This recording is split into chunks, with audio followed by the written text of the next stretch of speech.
Shabbat Shalom, everyone. I hope that you are having a great Friday. I'd like to offer a message about something really important that happened this past week. Book banning, LGBTQIA acceptance, and fear were at the heart of a public forum this week at the Palos Verdes United School District Board meeting this past Wednesday. Hundreds of teachers, students, parents, alums, and residents huddled into the meeting rooms, eager to watch this debate unfold. The topic? Last month, two fifth-grade teachers read a book to their class entitled Too Bright to See by Kyle Lukoff. This Newbery Honor book is about an 11-year-old who has a summer of self-discovery in which he comes to embrace himself for who he is, a transgender boy.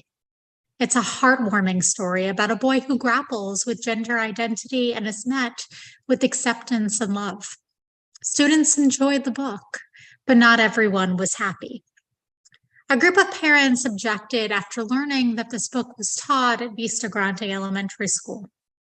They did not believe that 10 and 11-year-olds should be talking about gender identity. They wanted to ban the book, but could not do so, since Too Bright to See is a protected book in California.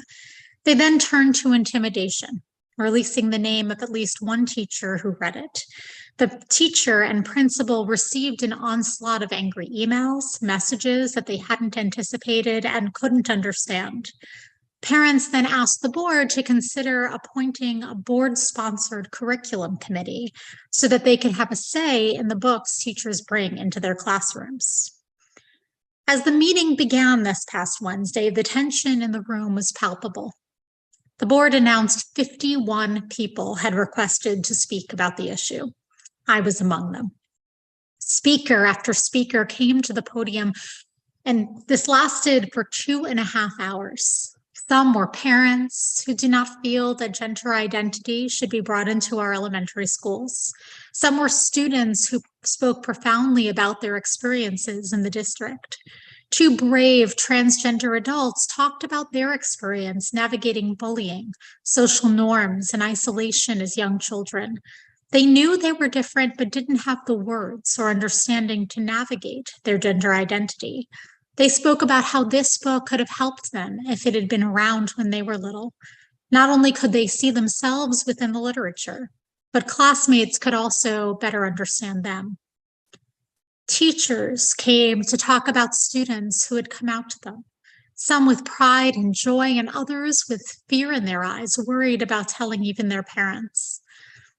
Parents, therapists, and advocates noted statistics that 5% of young people in the United States are transgender or non-binary. They said that LGBTQIA students are more likely to consider and commit suicide than any other young people group. When these students are supported and embraced, they have far, far better outcomes. I felt compelled to speak out at the meeting. As a religious leader in the community, I wanted to thank the teachers who introduced this book to their classes. I wanted to stand with students who spoke out with bravery and courage. I wanted students of all genders and sexualities to know that they are seen, accepted, and loved for who they are. We live in a gendered society, which even today dictates which activities should be pursued by girls and which by boys, that pink's a girl's color and blue is for boys. Girls play with one another and boys play with one another. Children are aware of and grappling with gender identity from a very, very young age, much younger than 10 or 11. As a parent of a 5th and a 6th grader, I'm grateful that they can converse about gender in an accepting and loving environment. In this week's Torah portion, Ki Tisa, the community gathers to create the golden calf. As my colleague, Rabbi Sharon Henry, points out in her stunning commentary, the word used for community in this case is vayechel. It's a word most often used in the Torah when people gather for something that is menacing and troublesome. Next week's Torah portion uses the term again in a very different context. The community gathers, Vayachel, to hear the instructions about constructing a mishkan, a portable sanctuary. As a community, we gather in so many different contexts. And each time we gather, Rabbi Henry writes, we have a choice to make. Will our gatherings be for the good? Will we gather to bring about understanding? Will our community gather to work for justice? Will our community pray and share with one another and provide shelter and safety for ourselves and others? On Wednesday night, the community in Palos Verdes gathered, and overwhelmingly the LGBTQIA community heard words of support and love. The proposal for a parent curriculum oversight committee did not pass. We have a long way to go to create a more accepting and loving world.